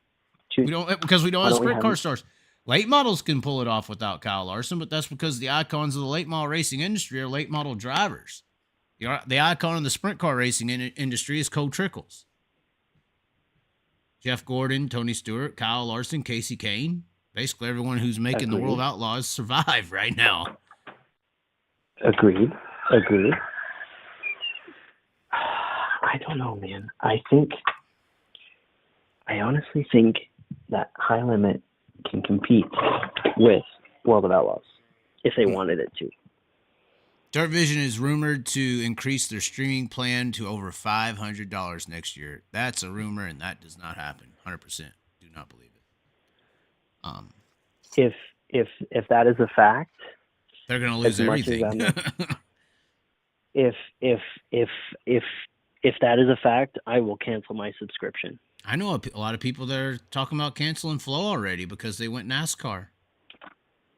Oh, and come on. There's not a lot of stuff on Flow they want to watch anymore. Although Flow is one of the cheapest ones. I mean, I don't know how you can get rid of Flow, but are you kidding me? How are we going to get better than Flow? I don't know how you could get better than Flow. I don't know. Here's another thing. When you watch a Flow race, okay, when they do a side-by-side, they do a side-by-side properly where you can actually see the two battles happening. Where when you watch a Dirt Vision one, they have it one up at the top on the left, one at the bottom on the right. You can barely make out the two, and then you have, half your screen just black. Right. Like, what the heck? Right. What the heck are you doing? It's like they're trying to be different, but they're doing it all wrong. Yes. Mm-hmm. What's wrong with you? I don't know. Come on. I don't know. You guys are making $16 million. You're doing $16 million a year in revenue from Dirt Vision. Come on. That's true. Do a better job, guys. You can do it. We as the fans, we support you with our hard-earned money. Please just make our lives easier by giving us the product that we want to view that is incredible racing on our screens. Come on. Somebody said they both have flaws. Dirt Vision or Flow has terrible live feeds. It depends on the event if they have a terrible feed or not. Tell that guy to give us examples. Give us a few examples. Let's talk about it. Right. What are the examples? Come on. Tell us. Let's hear it. He's not going to have much. Of course, USAC Speed Week or Sprint Week was opening tonight, too. You are apparently all about Brady Bacon winning a race or something. Dude, that's win number 50. Okay. For Brady Bacon in USAC. And? This guy, what was the World of Outlaw sprint car race that he did, that he nearly won? What was the short track? He won it. Hobstadt. He won at Hobstadt. Yes. Sorry, he won. He won at Hobstadt. Yeah. Why isn't this guy in a 410? I don't know. I think contractual obligations with the 69 car possibly. I also think he makes a lot of money being a big fish in a little pond. And that little pond would be named USAC. Well, then I'm happy for him, Chaz. So I would think that's why. What he wants. If that is true, I'm happy for him. The thing with USAC is no one goes there. Because there's no name. There's no money. There's no money, and there's no big name out of Justin Grant, Brady Bacon, and Swanson. Really? Yeah, but who aspires to be a non-wing racer unless you're grown up in it? And even the non-wing racers that are superiorly good are trying to find a way to go to wing racing to make money. Somebody said T-Mez. Okay, T-Mez. Okay. What happened to chasing the Triple Crown in USAC? It don't matter anymore for sure. It ain't that big of a deal. Like we're so separated from pavement and dirt and wing, like non-wing, wing. It's crazy. Non-wing, wing, fendered. Could you imagine the fan base at the Fender crowd and the sprint car crowd came together? It's insane. They're so separated. Oh my gosh. If so It's Democrats and Republicans people, separated. Yeah, exactly. Yeah. We're in the same country, but fuck you. If everyone came together and enjoyed racing, whether it's IndyCar, NASCAR, Formula One, dirt racing. You know what's the nice thing, Chaz, about dirt racing? What time do the features usually always start? At night. Right. 10 o'clock, 11 o'clock. Maybe. Sometimes earlier if it's right? done right. Sometimes earlier if it's done right. But what else is running at that time from an auto racing sport? Nothing. True. But that's why our bigger competitions are concerts, nightclubs. That's why we don't have a lot of youth at the track. So I guess. But I feel that I feel like everyone's missing the boat. And part of the issue is the streaming. The streaming is part of the issue, I feel. I don't know. I feel like streaming makes whatever you got going on something that matters, though. I feel like if you're not on streaming as a racetrack or an event, like your event or racetrack doesn't matter. Like I think a lot of the popularity, like Port Royal and Lincoln and some of these tracks are literally because Flo got on there and was broadcasting them weekly. Right. I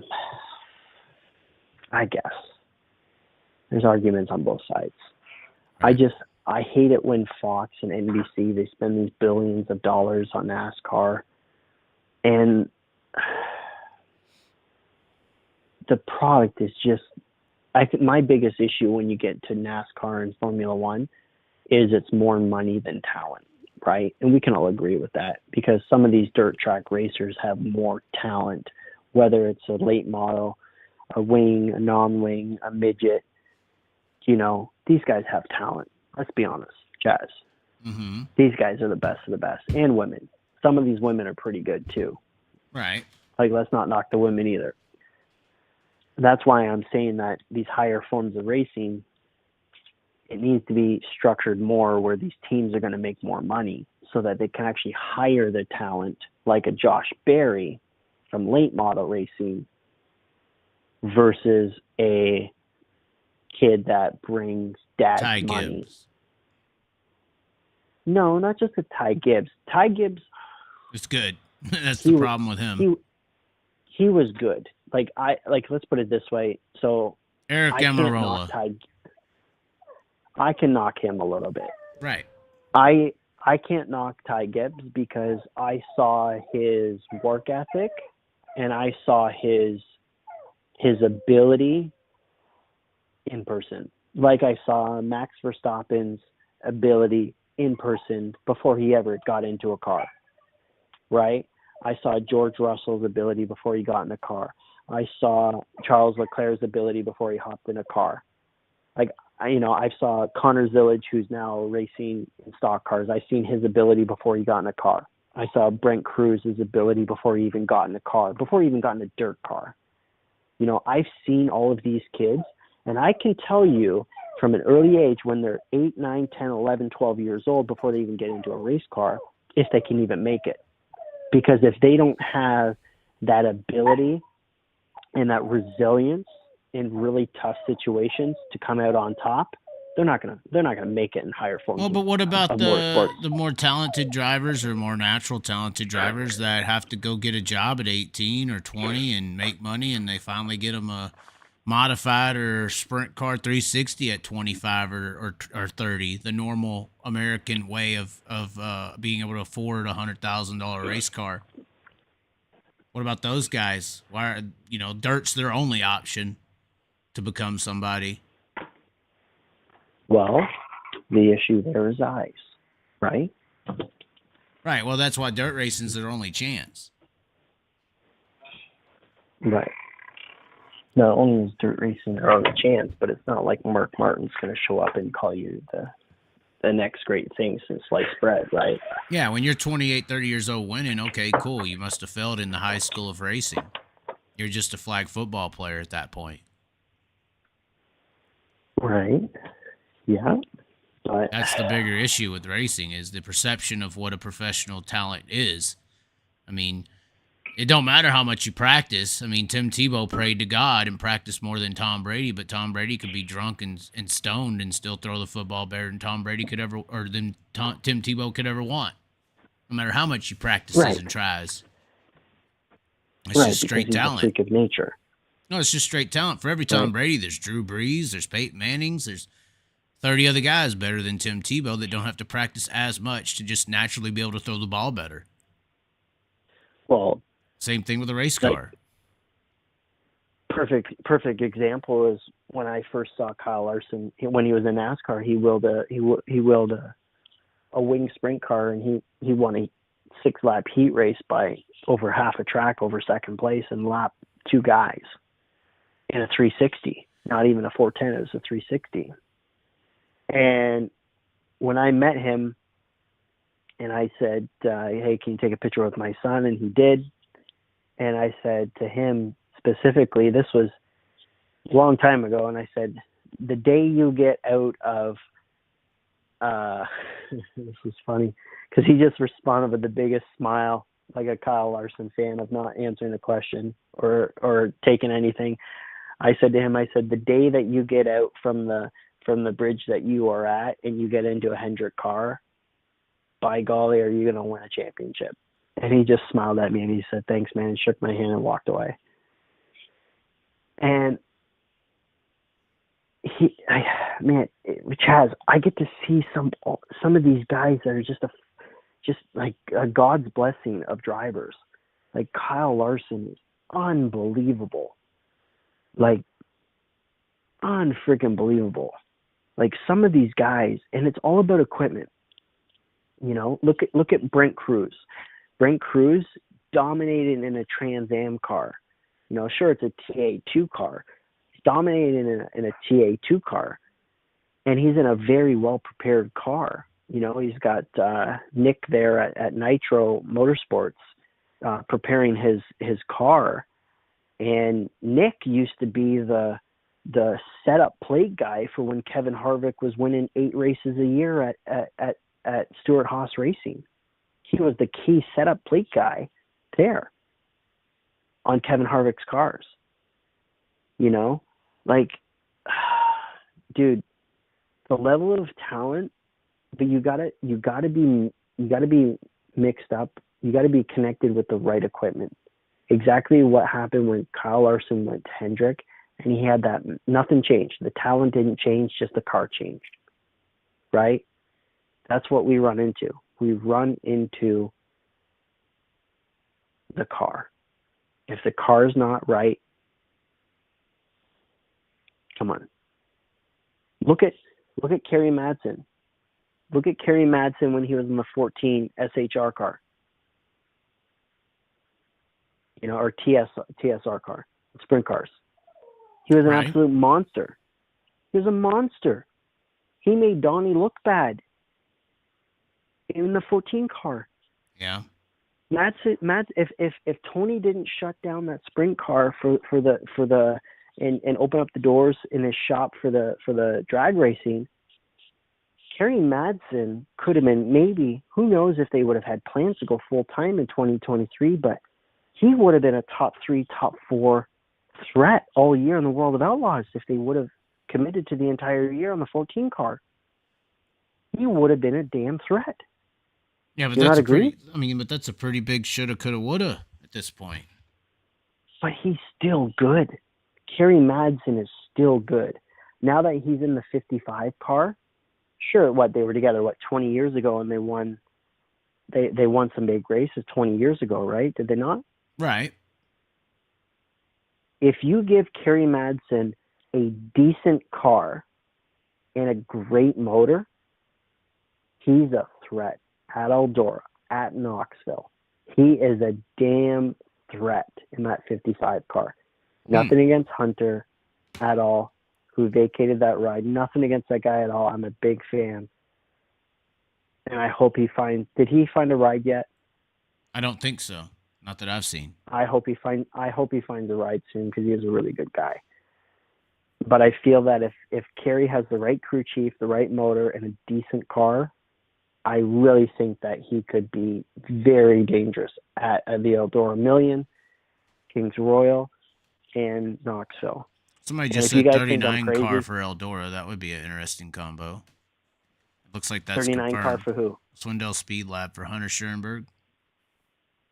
I hope so. That's what they're That saying. would be a good ride for him. That would be a really good ride. Oh, for sure. But my only issue with the 39 car is the engine. That's my only issue. Why? What are they running? I thought it was Riders.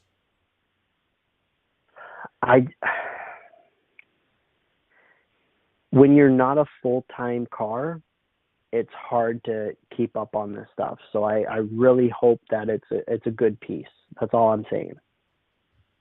You know, because if you're not full-time, just like in anything, Chaz, when you're full-time racing and you're doing, 40, 50 races a year, an engine builder is going to give you a little bit more oomph because you're representing their brand a little bit more than somebody who's only doing 10 races a year.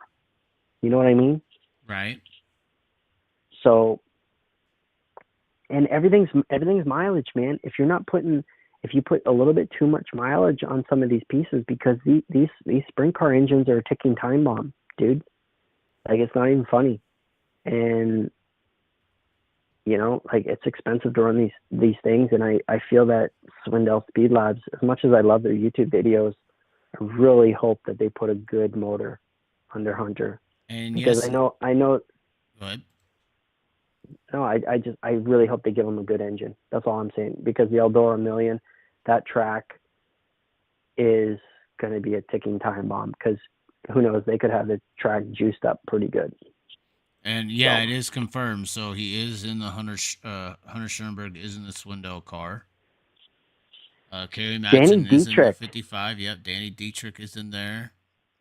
Jordan Ryan. Danny Dietrich is the Chaz of the world. Is the Chaz of the sprint car He blocked world. me. He hates me. Hates me like my He hates guts. you? Oh yes, big time. He hates your guts. Dude, That's he what I've should heard. freaking high I'm five. the biggest piece he of should shit high- ever, according to him. You know who? Here's one thing. So you see that right there, Casey Kane. Mm-hmm. What do you think? What do you think of James McFadden going back to KKR? Well, I've heard that the 83 is heavily supported by them anyway. Is it? Well, when it Well, that's originally good. got going, yes. I don't know where they're at now. Right. I don't really see any surprise entries on this list that I'm worried about, to be honest. You know who's going to be a threat for this is going to be what's his name? Brent Marks. Oh yeah, he won everything there was last year. But he's you know who's one that I really wish had a shot at doing a full year of World of Outlaws? Who's that? You're gonna think I'm retarded. Brian Brown. I hope you don't. No, not Brian Brown. Lance Deweese. Oh my. Oh my. He would never do Why? it ever. No, I know he would never do it, but he's like the. I would have been nice to see him do it once, a full year. I think See he how he has did. back in the day, but I don't know about any time recently. But was he in good stuff? That's my question. I don't know. I mean, who knows? Back in the day, good stuff was like built, so you couldn't buy Right. it. But yeah, I think for the Eldora Million, Donnie Schatz, Brent Marks. Ooh, I really want to see, like, I really want to see how Lance Deweese does, and I hope he gets a good motor for that deal because it's all horsepower, Michael Millard. especially for qualifying. Who's that? Michael Millard. Exactly. Who is that guy? He's on an Eagle. Oh man, they don't even make those anymore. I like how it says under the Darren Pittman entry, it says miscellaneous chassis. Really? What is that? Does that mean home built or something? Or who knows? Somebody who's going to be really fast there, I think, is going to be Rico. Rico's going to be fast. His chassis is a Rico Avery chassis, apparently. Yeah, it's a special. It's a special. What does that say for Silva? What is that chassis? Schnee. I thought they were on Eagle, or not Eagle. Triple X. Eagle and Schnee was the same. No, they were Eagles.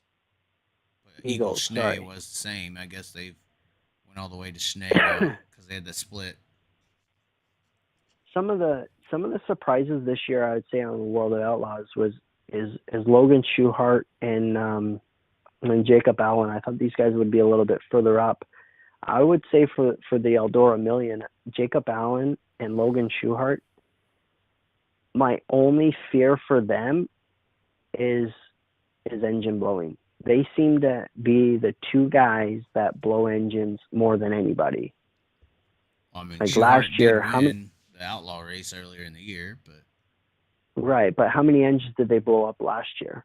They blew up a lot. I don't know. I didn't count them really, but it was a lot. I felt bad for those guys. Those things aren't cheap because they're ticking time bombs, right? So, but that's another thing with these things being ticking time bombs, and Carson Macedo. What do you? I got a big issue with the safety of these cars. Like these, have you seen some of the videos like Speedway did a video of these fire suppressions and how they mount them? Have you seen these danky ass two clamps these aluminum clamps that they have holding on these 7 to 10 pound bottles? That they used to have or that they have now still? I don't know if they still have them now, but I saw a video from 3 months ago that Tanner Holmes posted, and I was shocked at how thin the clamps are holding that 7 pound bottle that they have. Oh, well. Yeah, I mean, it's a joke. If they allowed it this long, they just allowed it, No wonder Cody was like, yeah, the bottle went flying and it was 20 feet past the car. They got to think about it as a new mounting mechanism. Why wouldn't they have like a massive or 2 massive friggin' steel clamps around the thing? Sure, it adds an extra 2 pounds or 4 pounds to the car, but it's on the left side, for God's sakes. Right. It's insane. That is true. How these guys, how the World of Outlaws, the best dirt tracking organization, sanctioning body for how many different organizations allowed that to happen? Holy crap. Who do we have running this? Right. Like, don't get me wrong. As somebody who's a racer and loves racing, when you're dealing with something like methanol, like that's a cocktail for disaster. We gotta be a little bit more on the up and up on safety here, because, dude, these some of these guys have families now. Like, not only are we getting massive amounts of belt stretch, but these guys are smashing. Like Carson Macedo must have smashed his head off that steering wheel 3 or 4 times. Right. With that damn hybrid neck restraint that he wears that should be banned in all forms of racing. Really? Sorry, should be banned. Not only do we have a belt stretch issue. Why? I mean, the one I got behind me is like the Hans 3 or whatever. It's the nice one, but it's the one that goes around the whole shoulder. You're saying that matters? Yeah. Turn that around. Show everybody. What? Let's see that. Show everybody. What? Show the Hans. Show the Hans how it clamps to the helmet. Seriously. Back here, like that. Yeah. Spin it around. We got it around. You just Look, delayed. That that Hans right there, the belts go over the Hans and buckles in, and that reduces your head from smashing the freaking wheel. Right. These hybrids that these guys wears, look, spin it around. Look how much that would go over your shoulder. Look, go to the front of the helmet. Look how much that would go over down to the front of your shoulders. Look at that. Right. Look at that. That saves your life in a massive impact. You're not going to get a skull fracture and die in an accident. Funny we have that as a line. These hybrids, dude, I'm telling you, I love Kyle Larson. I love David Gravel. I love all of these guys. You know, like Brady Bacon won this weekend, right? Sorry, won tonight. Brady Bacon won tonight wearing a Hans device. Why is Brady Bacon wearing a Hans device and not a hybrid? Why? Because he's a non-wing. Because he's a non-wing, and he knows that when he flips, what's going to keep him safer? A Hans. Right. And another issue that I have is when I buckle somebody in an open wheel car. I don't know if you know Simon Pageant crashed this weekend. Yeah, the flip, the Indy in Mid-Ohio. Right? Yeah, he crashed at 185 miles an hour. He had almost zero belt stretch. And why did he almost have zero belt stretch and his head barely moved in the impact? I think it's because of how much they strapped the belts down. I could strap the belts loose on that, exactly. And it's going to do the same thing. Here's the thing. So when we get a driver to buckle themselves into the car in an open wheel car, we can get an extra inch pull on each belt. Think about that. We can get an extra inch pull down. If that was a sprint car driver, he would have flew out of the freaking car. You think so? 100%. 100%. Why? Because of the Hans? Why? Because of the Hans and because these guys don't pull themselves tight enough. Oh, and they're also sitting in an upright position, but... Agreed. This is laying down. If these guys don't pull themselves down tight enough, it's going to be bad. Yeah, you almost have to pull yourself down to the point you can't breathe, but some people don't do that. You have to. That's what I'm saying. Is you absolutely have to. If you care about these guys, you have got to start pulling these guys down hard enough. Like if a guy stops in the World of Outlaws for safety, if I'm the World of Outlaws guy, a safety official, I'm yanking on that guy's belts. Right. Because how can he buckle himself back up and be tight enough? Exactly. If the World of Outlaws doesn't buckle down on that, absolutely insane. Another thing that I got an issue with is why aren't these guys wearing, there's like a thing called like a neck skirt between the helmet. All of these guys should be wearing a balaclava, and these guys should have a neck skirt between their helmets, because this methanol fires are they're hard to put out. They're sometimes impossible to put out if you don't have the right people trained to get there within 10 seconds and put everything out. Right. I feel that some of these guys are wearing suits and not wearing, underwear underneath that is safe enough. And that's my big issue that I have. Well, and then some of the integrity of the, different manufacturers of suits.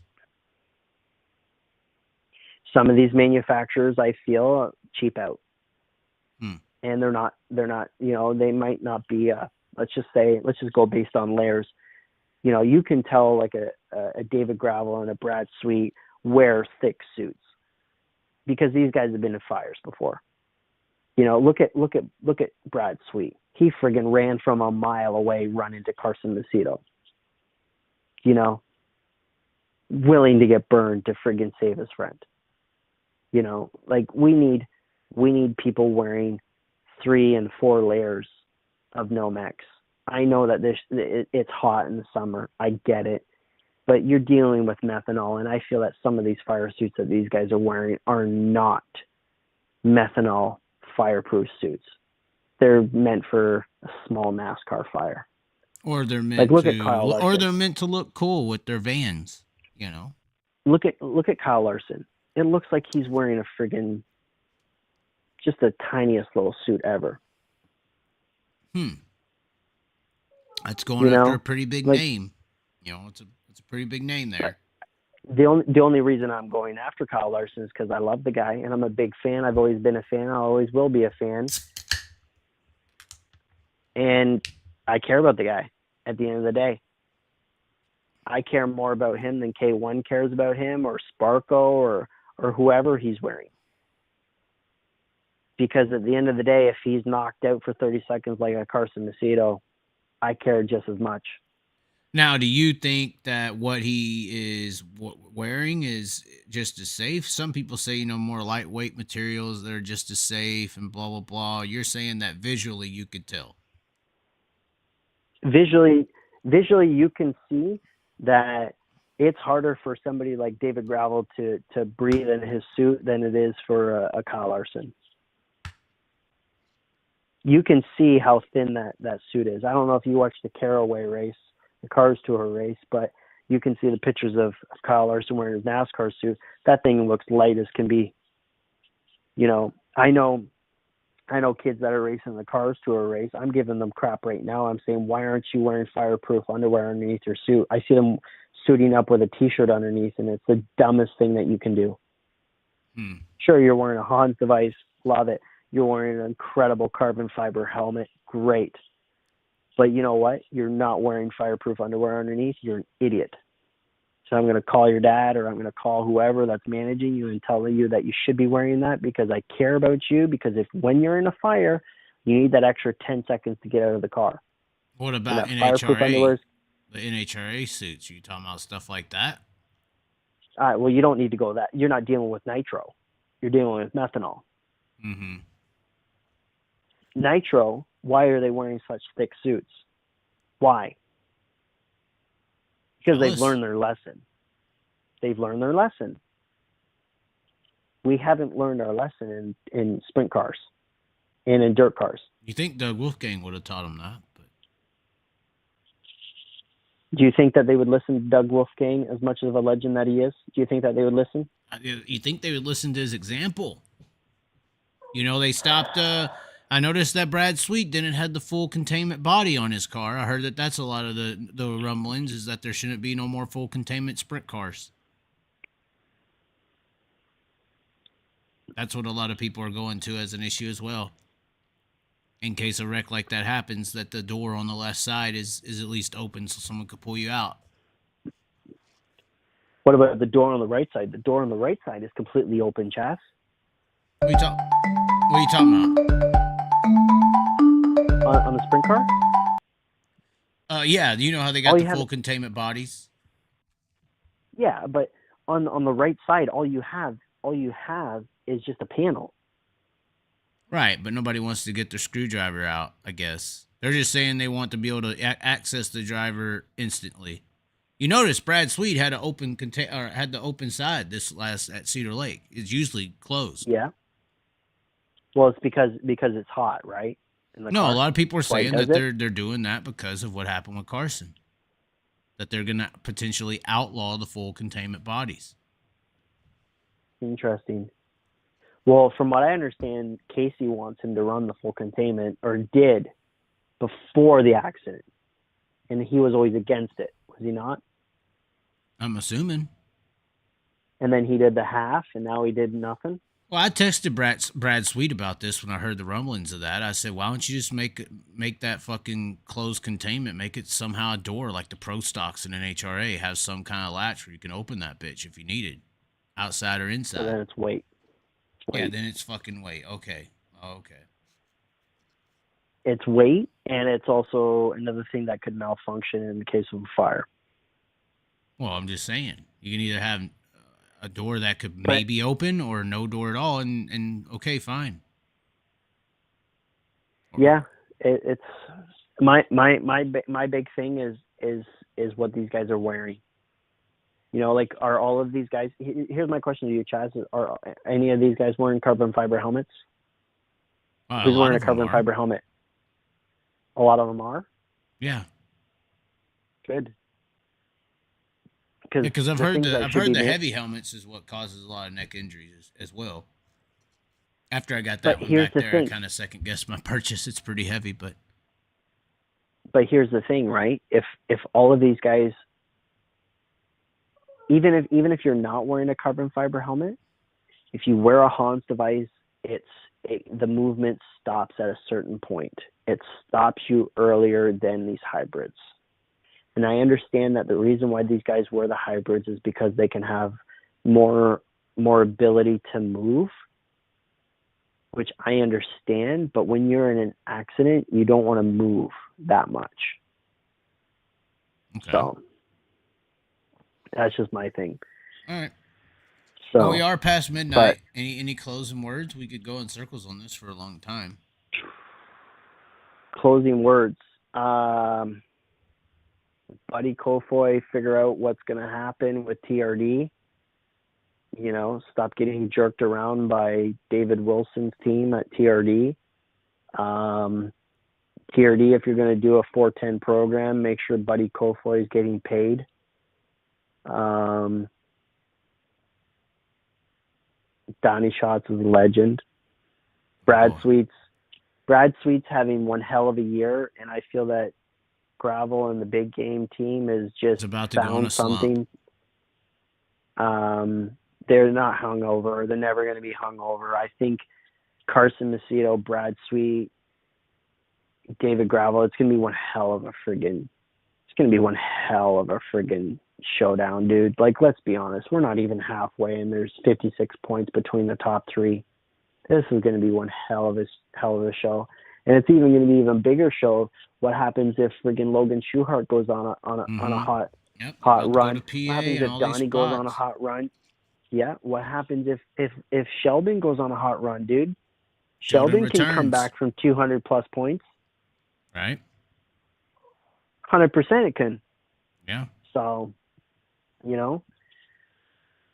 Yeah. And again, back to SVG, it goes back to, did Brad Sweet get a fair shake? Did Steve Kinzer get a fair shake? Did David Gravel get a fair shake? No. SVG just proved the point that when you're in the best car, prepared for a situation, boom. And when you race a similar vehicle in similar conditions. Agreed. All right. Well, thanks for calling in. We may have to do it again. Sounds good, brother. Have a good one. All right. Well, thanks for everybody tuning in, and we will we'll catch you next time. Be sure to subscribe, like, comment, and share the video around. I want to thank Sparky for coming on, and we will catch you next time.